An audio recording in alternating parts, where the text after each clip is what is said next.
Television City in Hollywood, Chrysler Corporation, maker of these 5 great cars. Plymouth, Dodge, DeSoto, Chrysler, and the exclusive Imperial, the 5 great cars of the forward look. Chrysler Corporation presents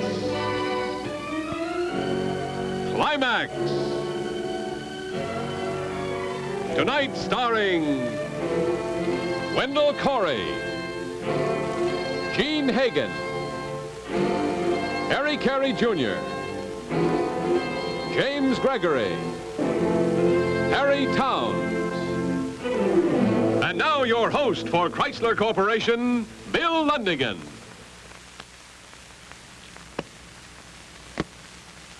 You know, this week after a winter's hibernation, the baseball parks of America have suddenly come to life again.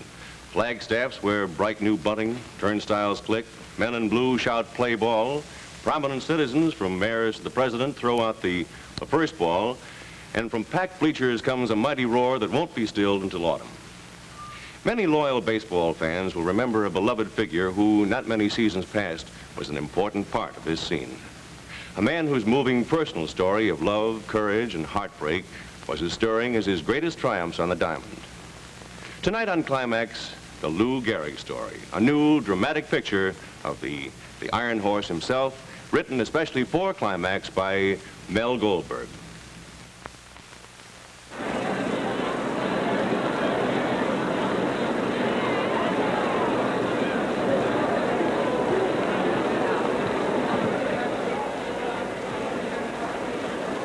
This is Granton Rice, talking to you from the press box of the New York Yankee Stadium, where in just a little while, the ceremonies honoring Lou Gehrig will get underway. I've been asked to tell you, as briefly as I can, a little bit about the man, Lou Gehrig, and why upwards of 60,000 fans and countless celebrities from all walks of life are here today to pay final tribute to the Iron Horse of baseball. Today, at the age of 36, Lou is a very sick man, perhaps a dying man.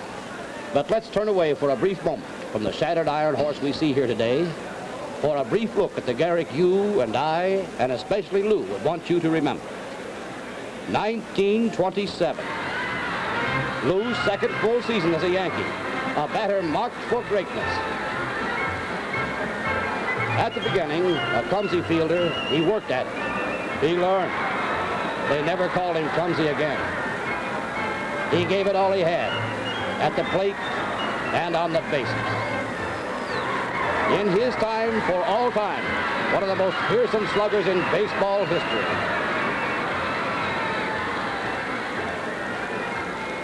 And now he became known as the Iron Horse, season after season, game after game, defying sickness, pain, and injury. Among baseball fans everywhere, the fabled Gehrig, the beloved Gehrig, the indestructible Gehrig.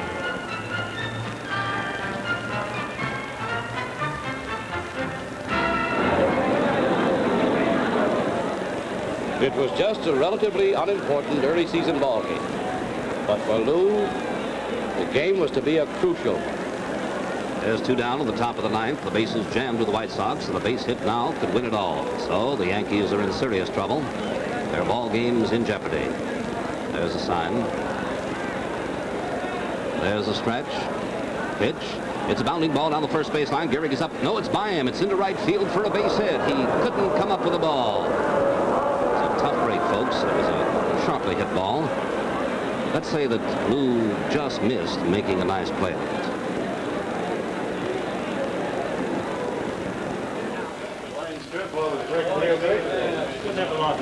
Well, you can't expect a man. Oh, it was a hot hit ball down here. That's all there was to it. Oh, I don't miss that one. How do you figure a guy with a ball like that? Take it slow, Russ. Take it slow. He lost me a ball game. What do you mean take it slow? Mac ought to bench the guy. I mean it. For the good of the team, he ought to get benched. He's through. You think he'd bench himself for crying out loud? Though he's played in over 2,000 games in a row. What are we supposed to do? Eat that record of his if it costs a pennant this year? I mean, we got to think of ourselves, too, you know? You talk awful loud for a little guy, Rusty. Anybody wants to hear what I got to say, Dickey, I'll say it right to his face. And that includes the great Gehrig. Let him go! I've been swung on before for telling the truth. For telling the truth, Rusty? He lost me a ball game this afternoon. We lost a ball game this afternoon. We, meaning the Yankees. It was my ball game to win, a lousy ground ball. How many ball games did you win last year, Rusty? I was in the bullpen half the season. Yeah, but you took your share of the World Series, though, that Lou helped to win, didn't you? Look, I ain't saying he wasn't a great ball player. All I'm saying is he ain't helping the team now. Hey.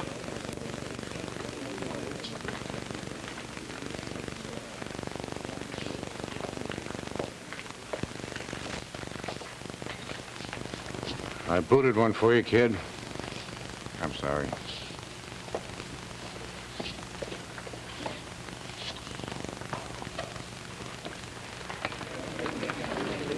Look, I ain't griping about losing a ball. Why don't you just button your lip? Will you? You just button your lip?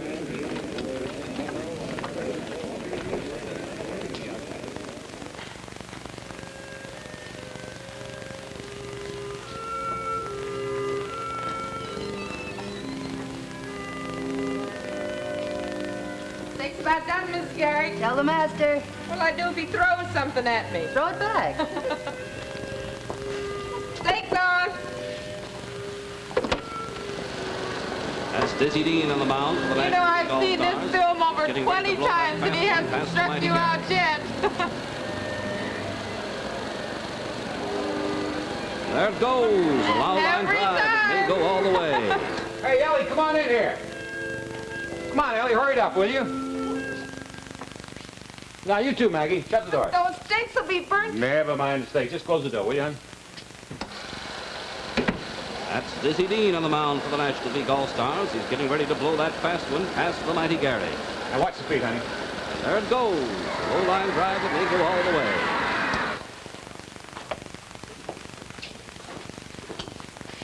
Well, Well, it seems to me you were stepping into the ball. that's right, I was. But now I'm so anxious to hit, I'm crowding that plate and they're throwing them in close. I don't even have to look at that film we've been taking this week. I know that's it. I'm crowding it. That could be. I know it is. Look, I'll show you. I mean, here's the plate. I got the, and I just keep inching it. And I'm inching it. And they throw me in a close one and I pop it up. But if I'll get back here, dig in and stay here, that same inside pitch, right on the fat of the bat. Look, honey, I'll show you the stuff we took this week. Miss Gehrig, if we don't get with... Look, Maggie, you don't have to hang around. We'll be at least an hour. Oh, I don't mind. Oh, come on out. You're not out. Get going. Okay. Well, I got a couple of tickets to the opera. You interested? Aren't you? I don't think so, no. Okay. Mrs. Gehrig, he's been looking at those films for over a week now. What's he trying to find? The guy who hit the home run off Dizzy Dean.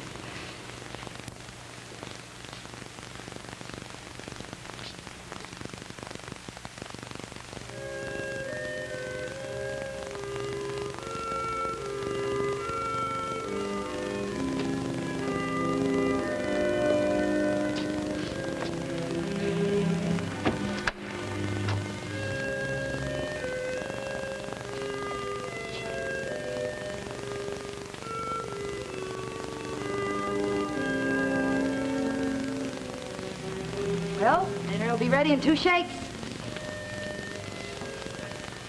Everything has to be playing all the time? Put it on for you. I thought you liked it. I do. Who wants to live in Carnegie Hall?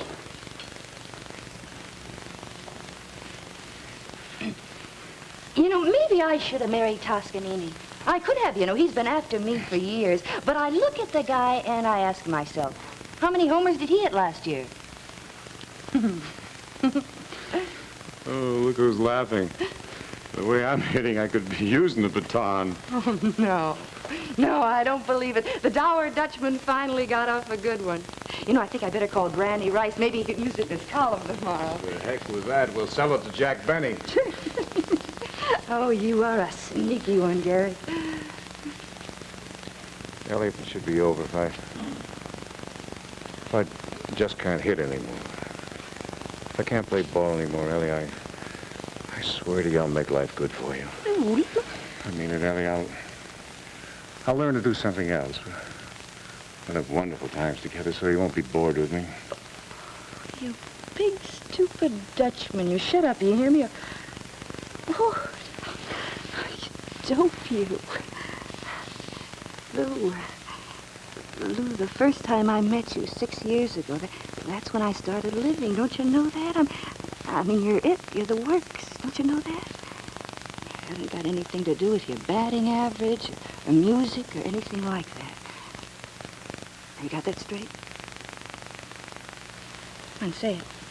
Now, look me in the eye and say it. I love you, Ellie. And who does the smiling Irishman love? Oh, Ellie. Come on, say it, or I'll... Smiling Irishman loves the dour Dutchman. Don't you ever forget that, Carey.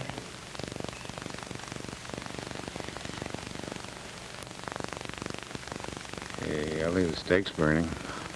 Thought I told you to shut up.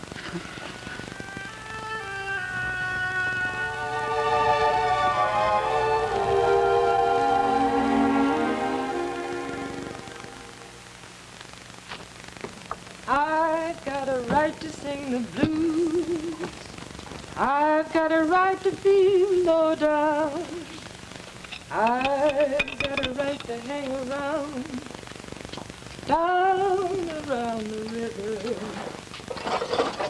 A certain man in this old town is dragging my poor heart around. I've got the right to sing the blues.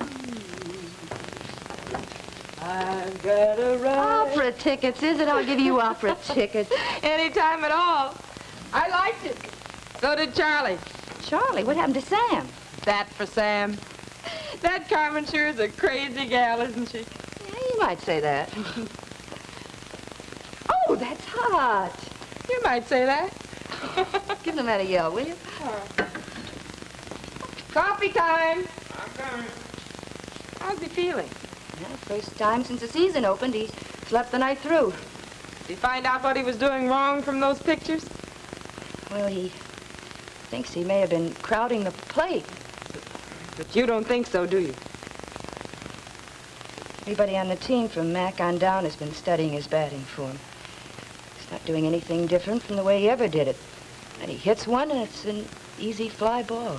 Mrs. Gehrig, he's 36 years old, and he's been playing ball day in and day out for 14 years. Over 2,000 games, and he never missed a one.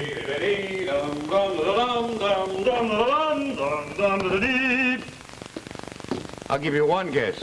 Opus 711, Duke Ellington. Ellie, we're going to have to get rid of her. Oh? She's got no culture. 4 or 5. Make it a half a dozen. Throw in some bacon, too. Waffles? You talk me into it. Be about your business, girl. I got a train to catch. Good morning, Eleanor Twitchell Gehrig. Good morning, Henry Louis Gehrig. And who do you love this morning? The dour Dutchman. And who does the dour Dutchman love? The smiling Irishman. I married the genius. See if these will hold you. Yeah, not for long. Ellie, I'm going to snap out of it. I've got a feeling. You know, I always did hit good in Detroit. You just forget about the homers, you hear? Just swing to meet the ball, and the base hits will start falling in there. That's exactly what I'm going to do. You know, I've got it all doped out. I was thinking about it while I was shaving. I've been getting in my head that I'm weak. So I stand up there and I swing real hard. I swing too hard. And I'm off balance up there. I really think that's what it is. What do you think, Ellie? I think I love you. Oh, no, really, Ellie. I mean, I really got it figured out. I've been going around moping like the world was coming to an end. I'm in a batting slump. I've had it before, and I've got out of them, and I'll get out of this one, too. Mr. Gehrig, the coffee.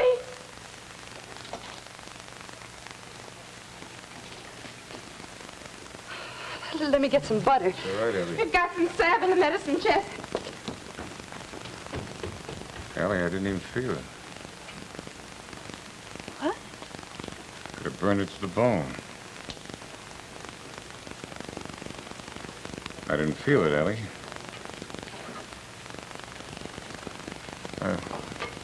I'd better get started. I've got a train to catch. Lou! No, Ellie. I'm not going to see a doctor. Now, we've been over that a dozen times. There's nothing wrong with me, Ellie. There's nothing wrong. The few base hits won't cure. I'm a little tired, and I'm nervous, and I'm in a slump. That's all it is, Ellie. I'm just in a slump.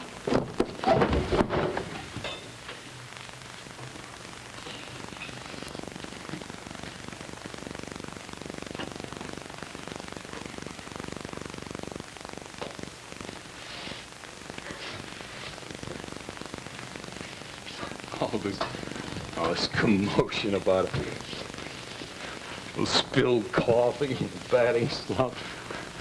By a couple of good days, I'll be hitting him so they'll make me use one of those batons. I want to kill somebody. Right, hon? Right. I'll call you after the game, honey.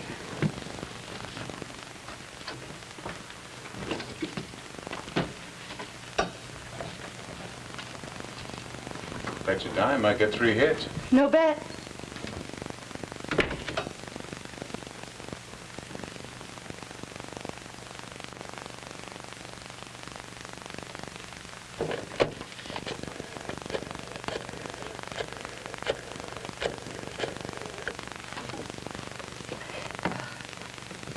Hello, get me Mr. Dickey's room, please.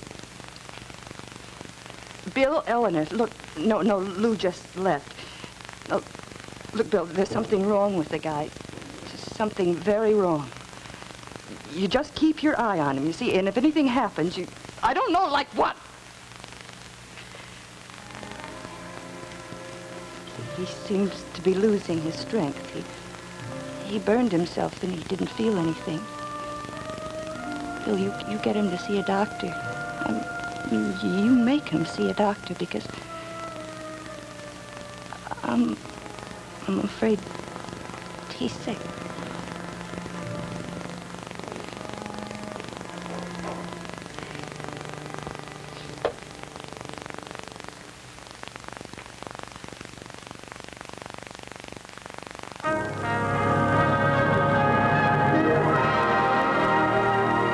In just a moment, we'll return to the second act of the Lou Gehrig story. And now your host, Bill Lundigan. You know, for the real outdoors man, this is only one of 100 items to take on a camping trip.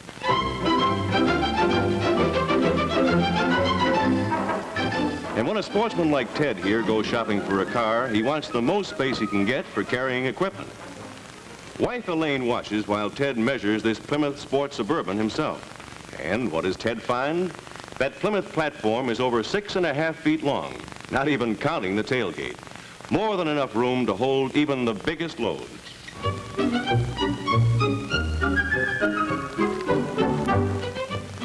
Of course, Elaine is thinking mostly about style. To her, the Plymouth is far ahead in this department as well, with Flight Sweep, the only really new design note this year. And that chrome carrier on top is not only extremely useful, but adds a smart styling touch as well. But it looks like Elaine has just found out, as you will, that Plymouth has a complete line of Suburbans. And here's another handsome model. The custom 2-door, priced a bit lower. Seat 6, choice of new V8 or 6-cylinder engines too, as with all Plymouth Suburbans. Now here's the Plymouth Custom Suburban 4-door model. Seats 8, third seat removed.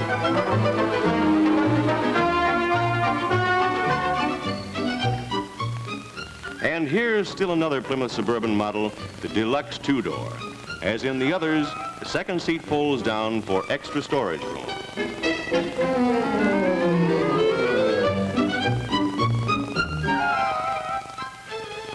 Yes, they're all big, they're all beautiful. And they're filled from road to roof with exciting new Chrysler Corporation features and extra values. Well, it looks like Ted and Elaine have already made up their minds about the one that they want. And whatever choice you make in a stunning Plymouth Suburban, you'll know at once why they set the pace for roominess, for looks, and for riding qualities, too. And now, we return to Climax, tonight starring Wendell Carey, Gene Hagen, Harry Carey Jr., James Gregory, and Harry Towns.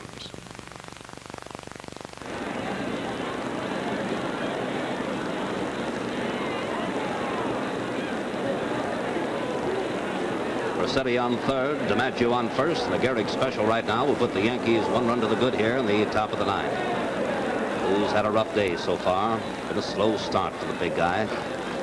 The last right now would make up for a lot of that. There's the stretch, the pitch. It's a fly ball to right field, and it just didn't have an out. So that snuffs out the rally, and Detroit wins it 3-1. For the Bengals, 3 runs on 8 hits and 1 error, and for the Yankees, 1 run on 6 hits and 1 error. Another tough loss for the Bronx Bombers, and especially rough one for Lou Gehrig, who just can't seem to get started this season. Another 10 feet would have been over the fence for a home run. Now just one of those tough breaks. The guy's got lots of power. He's going to hit the ball again. You can't say anything about that. He's lost his power. What more proof does a guy need, for Pete's sake? Hold it down. Well, he hit that one right on the nose. If I hit a ball that hard, it would sail right out of the park. So for him, it's a can of corn for the right fielder. I tell you, the guy's lost his power. I hit about 5 like that last year. They get up on that wind and die. This ballpark's real rough for that, Lou. I mean it, Lou. The wind blowing the other way, it'd have dropped in there for a base hit easy. Even the weather's against me, eh, Bill? You're in a slump, Lou. Everything goes wrong when you're in a slump. You know that. The man's had it. He's done. Kaput. Hey, Lou, can let me pick that movie tonight when... Wait a minute, Bill. If there'd been anybody else, Mac would have had him on the bench a long time ago. He keeps on this way, we'll be fighting to keep out of the cellar. You right, Bill? Am I hurting the team? You're in a slump. That's not the question, Bill. Billy doesn't answer those questions, Lou. Billy's got enough to do behind the plate without worrying about the other guys covering the positions on this team. And that goes double in spades for every man on this ball club. Now, if there's anybody here who feels I'm being overworked, thinks maybe I need a little help managing this team, let's hear from him. But before he starts shooting off his mouth, he better be pretty doggone sure he's batting over 400, or if he's a pitcher, he's pitching nothing but shutouts. Now, the floor is open to suggestions. All right.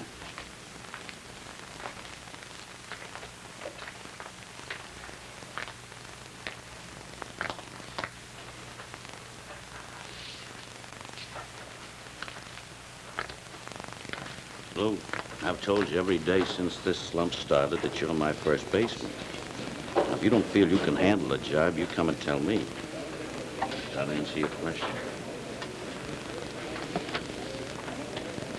Hey, a little extra workout tomorrow, Mac? Sure.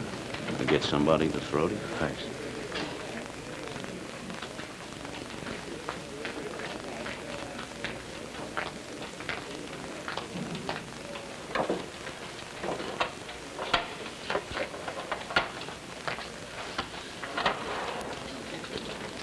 Mac's got no call to eat me out just because the guy tries to tell the truth. Why don't you grow up a little, son? Don't you think Mac knows the truth? Don't you think we know it? Don't you think Lou knows it, too? Well, if he knows he's finished, then why doesn't he bench himself? When you've played for 14 years without missing one game, when you're half the ball player that Lou Gehrig was, ask me that question then if you have to.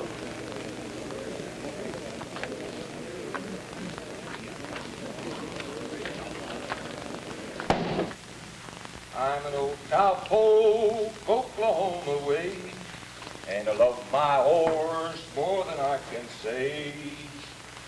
Hey, Lou, you better get a move on. I don't want to miss a single shooting. Kind of beat, Bill. Well, there's nothing like a good old double feature for what ails you. Take a rain check, Bill. Oh, now look, I'm treating. And when Dickey treats, boy, Cut it out. What's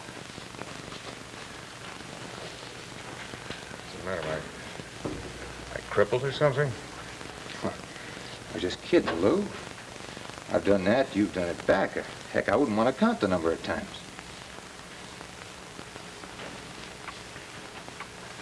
Want to belt me one right here, Bill? Nope. How about a good swift kick? Free, huh? I just want you to go to the movies with me, that's all. You know I'm scared of the dark. I'll be with you in 30 seconds. Lou, if you just want to sit around, maybe read or something? I thought you were treating, Dickey.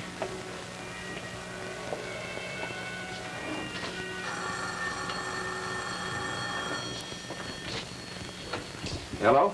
New York, calling Mr. William Dickey. Speaking. I've got your party, New York. Go ahead. Bill? Eleanor, look, I don't want Lou to know that it's me. Is he there? Yes, Dave. It's good hearing from you. Bill, I have Dr. Graham here with me now, and I've told him Lou's symptoms, and Bill, he thinks it's very, very important that Lou have a complete checkup, and right away. Bill? Well, what can I do? How stubborn he is. He won't listen to me, but well, I thought if you talked to him, Bill, you might get him to Ellie? go. I don't want you to ever pull a stunt like that again. Do you hear me? Now, do you hear me, Ellie? Yes, I hear you, Lou. When I feel so bad I need a checkup, I'll be the first one to know it. Lou, this is Dr. Graham. Lou, you're acting like a child. All we want you to do is take a few days off, fly up to Minnesota, and then... How can I take a few days off? What's the matter with everybody? Well, you'd think I was... We haven't got an open day on the schedule for... I'm in a slump, that's all. It would look great, wouldn't it? The 14 years I quit coal just because... Well, there's nothing wrong with me, Doc. Well, I'm not going to take any day off. Now, get that straight. Tell Ellie to get that straight, too. Nothing wrong with me that a good day at bat wouldn't cure.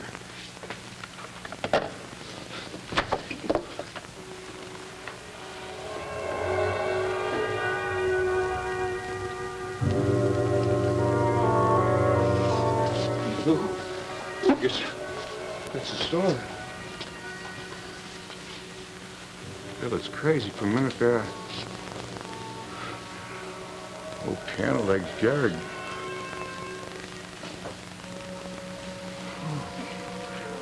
Boy, a minute there.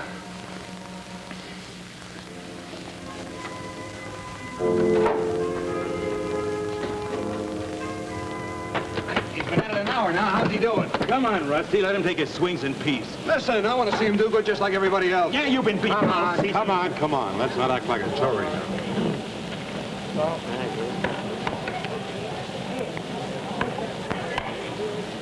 Now you're hitting them, Lou. Slow and easy.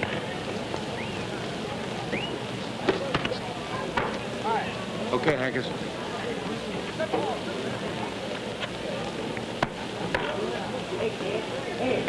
Keep that ball up, will you, Hank?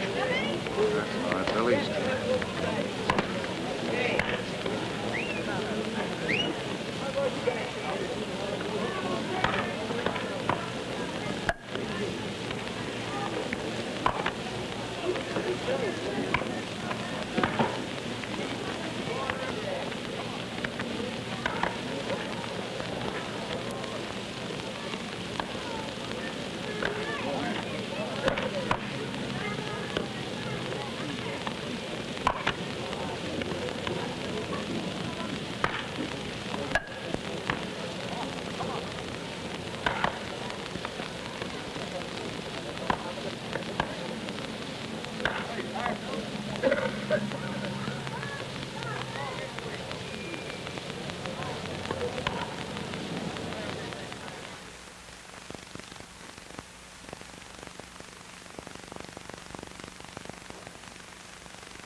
lineup you're working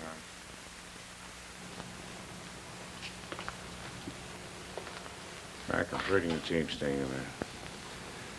That's the lineup.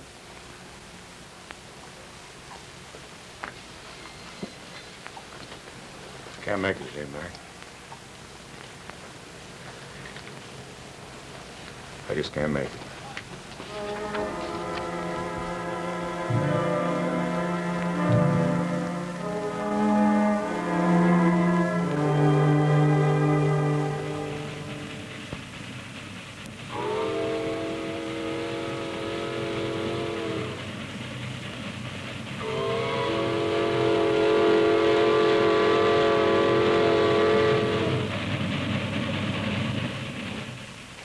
Lou Gehrig, iron horse of baseball, the rock of the Yankee infield, one of the great sluggers of all time and beyond doubt the most durable athlete in the history of sport.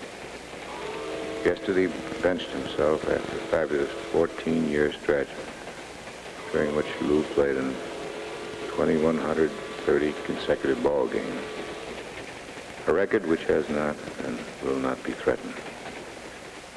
Although the Yankee management and Gehrig himself claims that the benching is a temporary measure, those of us who've watched Lou's pathetic performance this season feel that it may be the end of the line for the fabled iron horse.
Send in, Mr. Gehrig.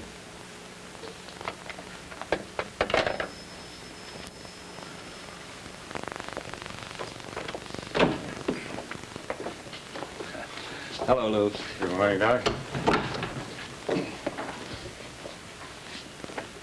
Oh, that won't be necessary today, Lou.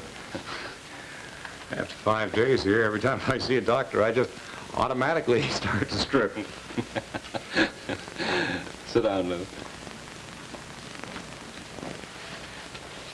I take it won't break your heart to leave us, is that right? Oh, not that you haven't treated me well, but...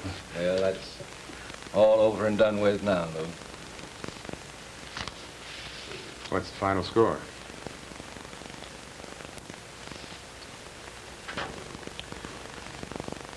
Well,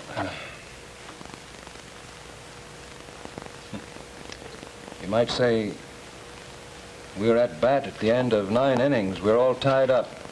After 5 days of tests?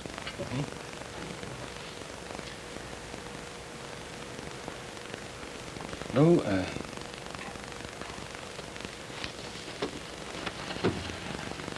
let's see how I can put this to you.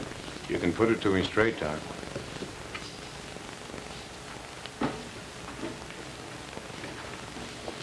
Yes, Lou, I believe I can. Well, when I said we're tied at the end of 9, that sounds like a poor analogy. That's really not too far from the truth. What I'm trying to say, Lou, is a game that's tied can go on 10, 15, 20 innings. It depends on so many factors that... These extra innings, you figure 1 inning for 1 year? You could look at it that way. Do you look at it that way? And after, say, 15 innings, is there a chance of winning? Or do we Just play it out as long as it goes. But in the end, we have to lose. Well, not necessarily, I Lou. know I could die of heart failure tomorrow, Doctor. Well, this other thing. Is it going to kill me? We'll be able to tell you more about that, Lou, in time. After we watch it progress. It's a rare type of paralysis. But somebody like you, with your body, your will... Is anyone who's had this thing, has anyone else ever beaten it? Well, has anybody else ever played 14 full seasons of baseball without missing a single game? Hmm?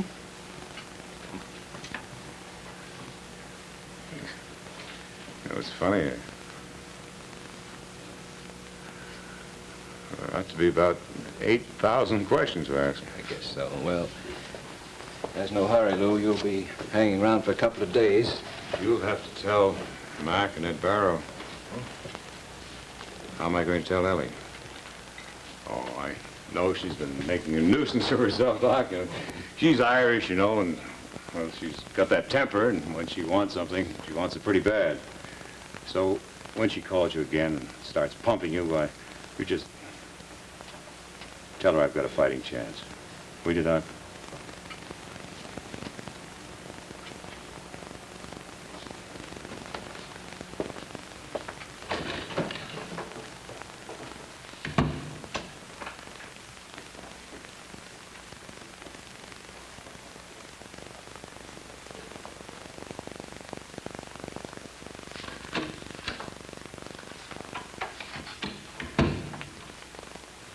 Rogers, type this on an official form, send it to the Yankee office in New York. Mr. Edward Barrow. After a complete and careful examination, June 13, 1939 to June 19, it's been found that Mr. Lou Gehrig is suffering from amyotrophic lateral sclerosis, type of illness which involves the motor pathways and cells of the nervous system. And Dr. Adams' office. Doctor, it's Mrs. Gehrig. I'll take it. Mrs. Gehrig? Doctor, I know I said I wouldn't call it till 5, but Well, that's quite all right. I have the reports here in front of me. I was just dictating a release for the newspapers, which would define the nature of your husband's illness. It's bad, isn't it? It's quite serious. I want to know, Doctor.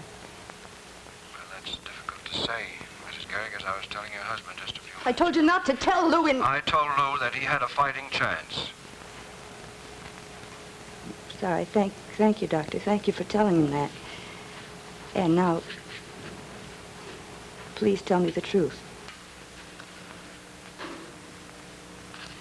I've never had the privilege of meeting you, Mrs. Gehrig, but I think you can take this. I think it's something that you must know. Mrs. Gehrig? I'm still with you, Doctor. Well, your husband is suffering from a disease which we hope one day we'll be able to cure. However, at the present time, we know very little about it. Mrs. Gehrig? How long? Well, that's hard to say.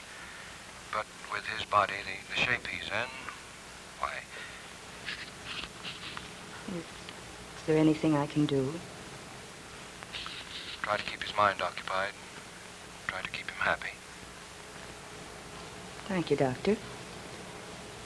And now, if you'll excuse me, I think I better hang up.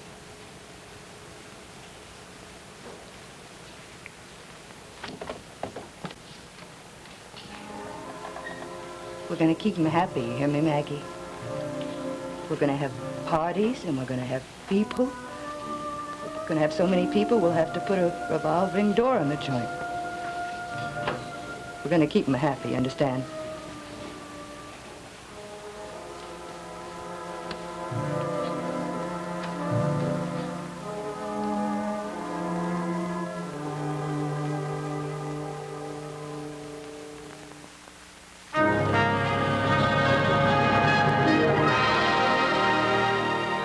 In just a moment, we'll return to the third act of the Lou Gehrig story. And now, once again, your host, Bill Lundigan.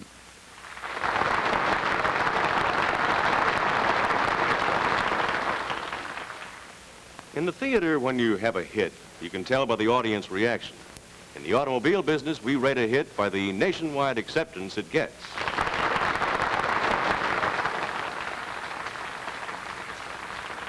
And we know that we have a real box office smash with Chrysler Corporation's new push-button Power Flight automatic transmission. Here's how terrifically it's going over with America's car buyers.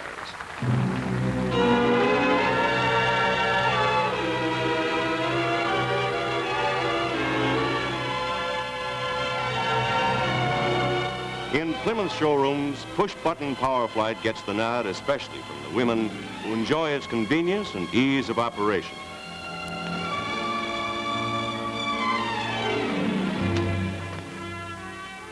Dodge dealers report an overwhelming demand for the magic of push-button driving.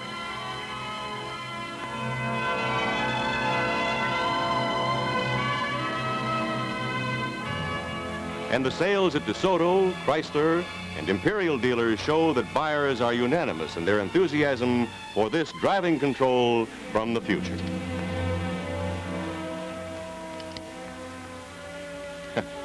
It's so easy, just push a button, step on the gas, and go.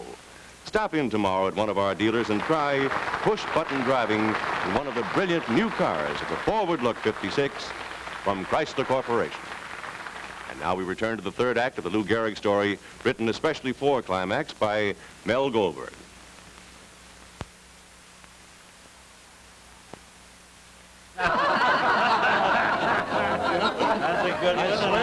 I swear in that 8th inning yesterday, I thought old Biscuit Pants here would grab himself a bat and put himself into pinch hits. Don't kid yourself. I thought about it. All right. I'll never forget the time we were playing an exhibition game in Norfolk, Virginia. You know, this rookie kid was pitching for them. A big, tall, lanky, drink-of-water type lad. Well, kind of reminded me of Billy Dickey here in a way. Thanks, Maggie. Everything okay here? Oh, just great, Ellen. Just great. How about you, Gary? Gehrig's just fine. Anyway, about the first 3 innings, you know, the boys are going up there, they're hitting the dirt every time this kid winds up. By the time the 5th inning rolls around, everybody's down on their knees praying to get out of the ball game alive. I mean, they're walking up there and they're not digging in. They stand about 6 feet away from the plate, which is, well, it's the worst thing in the world they could do, you know? Because the way this kid's chucking them in, the safest place in that ballpark was right in the middle of the plate. I mean, he's not even coming close to it, you know? Except old Fearless here. Oh, he's digging in there like this kid knows where the ball is going. And twice in a row, Lou's on his pants, and this kid is scared green. He keeps yelling in, "I'm sorry, Mr. Gehrig. Gosh almighty, I'm sorry." Lou sort of dusts himself off, and he waves back, and he says, "Well, that's all right, son. It's all in a day's work." And then, pow! I thought somebody'd been shot. Lou hits the dirt. This kid throws his arms up in the air, and he starts screaming, "I killed Lou Gehrig! I killed Lou Gehrig!" I'm halfway out of the dugout with a bat in my hands. I don't know whether to carry Lou off or belt that kid one. And here's old Lou. He's just sort of dusting himself off and picking himself up off the ground, and he's shaking his head at that kid, and he's saying, "You better watch that fastball, son. You're liable to hurt someone." Yeah, as I remember it, the kid turned out to be a pretty fast country-style pitcher, wasn't He was, Mac. Remember in Chicago when we were Yeah, playing? well, that's another story, another time. Well, I'm sorry to break up the festivities, but we've got a little thing called a ball game we got to play. Wait a minute. Where are you rushing to? It's early. Maybe for you. Well, that's what we get for bringing the manager along with us. Yeah. Thanks a lot. Good night, Lou. Good night, Gary. Thanks. Good night, Lou. You wait in the car. Loved it. See you later. Right. Lou, it was a wonderful party. Thanks for having the guys over. It's always wonderful. Well, they had a great time, and you know that Another business I was talking to you about. Kick it around a little with Ellie, will you? And let me know how you feel.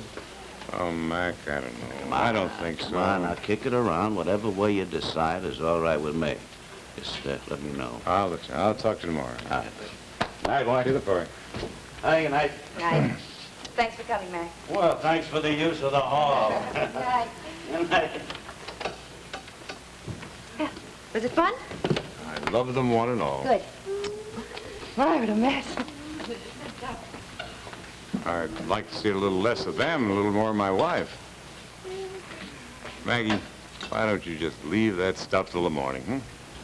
All right. Night, folks. Night, Mag. Ellie, come here. Why don't you sit right down here and fold your hands in your lap. I'm going to sit over here where I can see you. And I'm going, no, you sit down. I'm talking. Good. Okay. Fire when ready, Gridley.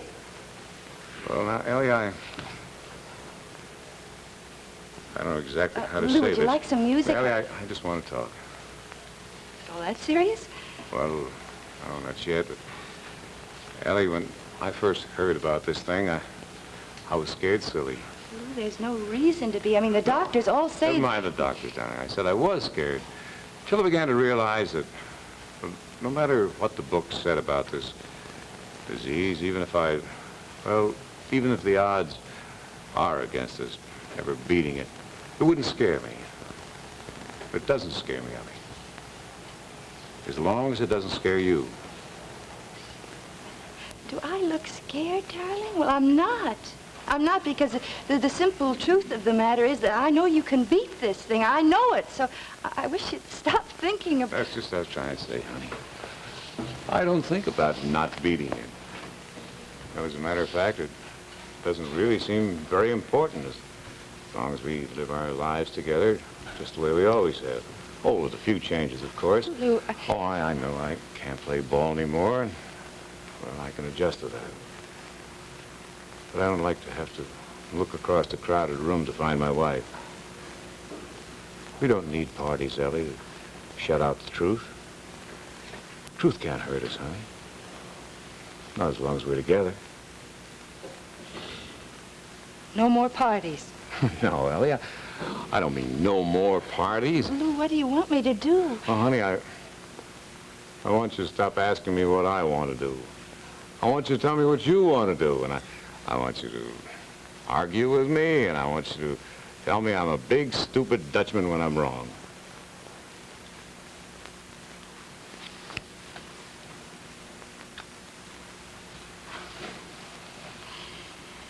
Anything else, Dictator? Well, Mac and Ed Barrow, well, Granny and some of the boys at the press, they want to have a day for me. Yes, I know. What do you think? Who I think?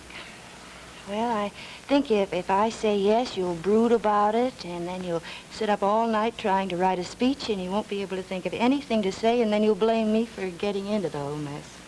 And then you'll decide it was all a giant plot to embarrass you because you think you really don't rate the date because nobody cares that much about you. In other words, you think I ought to let them do it? I think you better let them do it.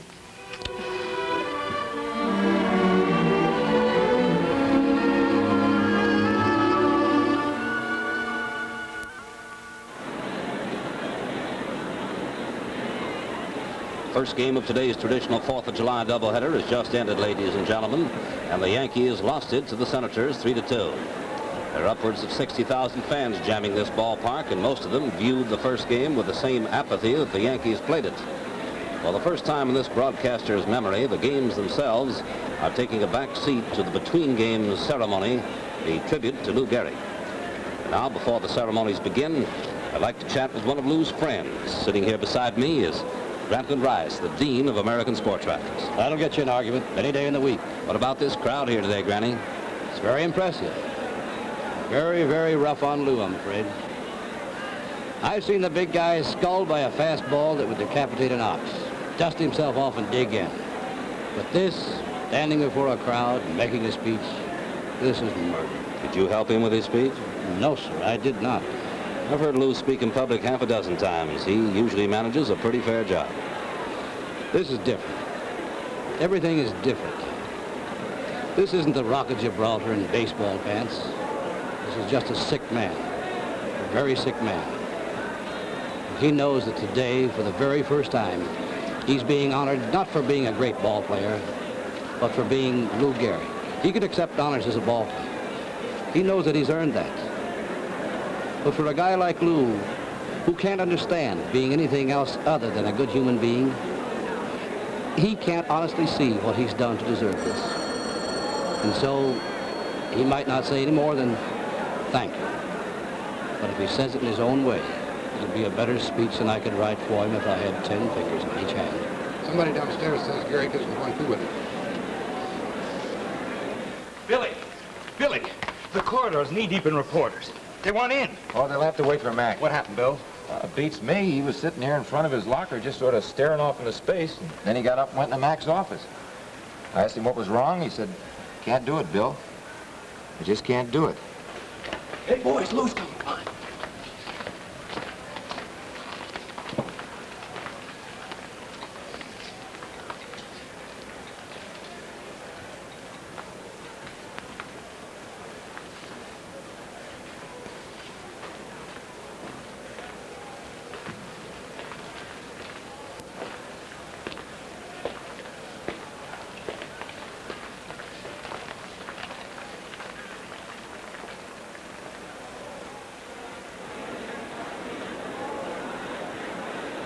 So today, after 14 years, during which Lou rewrote page after page in the baseball record book, we're here to give him his day. Let's make it a good one. Thank you, Grandpa Rice. And Granny, don't go away. Well, the area around home plate is literally swimming with gifts, tributes. I won't even attempt to describe them to you now, nor will I try to name all the famous faces that are here.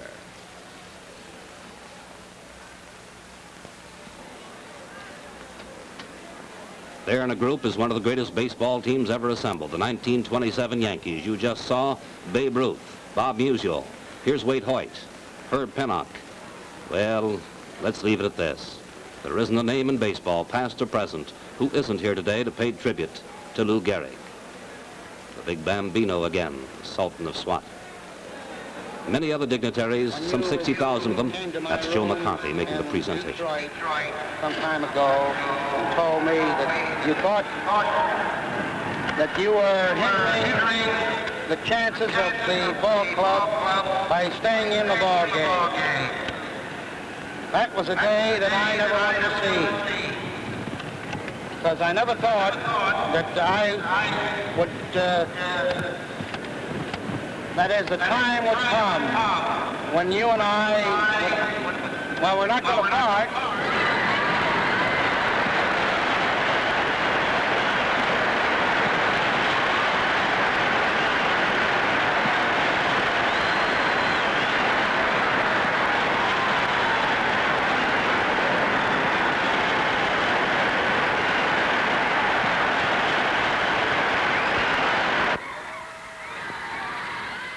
They say I've had a bad break. But when the office force and the groundkeepers and even the Giants from across the river, when we give our right arm a beat in a World Series, when they remember you, that's something. And when you have a wonderful wife who has shown more courage than I ever hoped to have, that's really great. And when you've spent 6 years with a great little manager like Miller Huggins, and the next 9 with the finest, smartest manager in baseball today, Joe McCarthy. And when you have the privilege of roaming, eating, playing cards, and knowing one of the greatest fellas who ever lived, Bill Dickey. With all this, I consider myself the luckiest man on the face of the earth.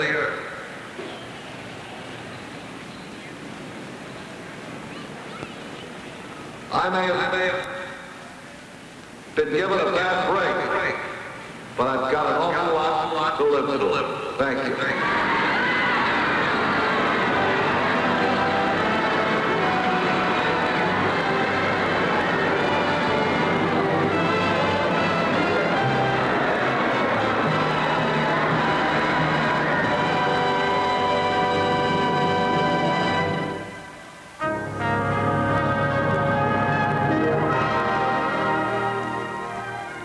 Watch these 4 simple, basic lines.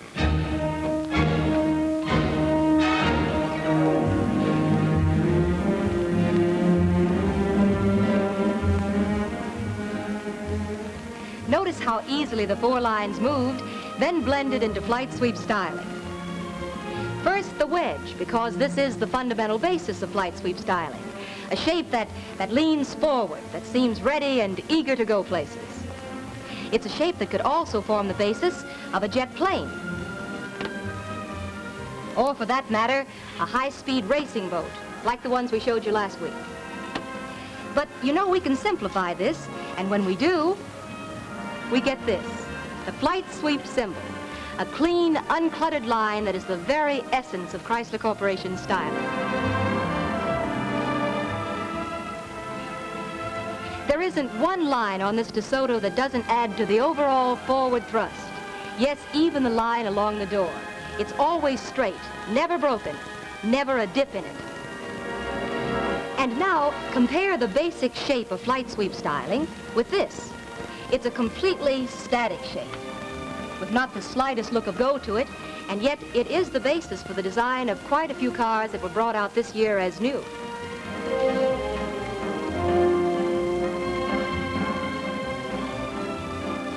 For the really new, we must look to this, flight sweep styling from Chrysler Corporation. Here is car design with a true look of motion, power in motion, long tapered lines that carry the eye, from jaunty upswept tail without a break or dip, straight to the racy forward slanting hood.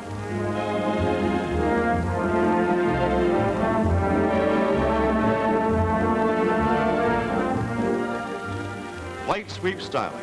It's one of the exclusive extra values you'll find only in the cars of the Forward Look 56. Ladies and gentlemen, next week on Climax, Sit Down with Death.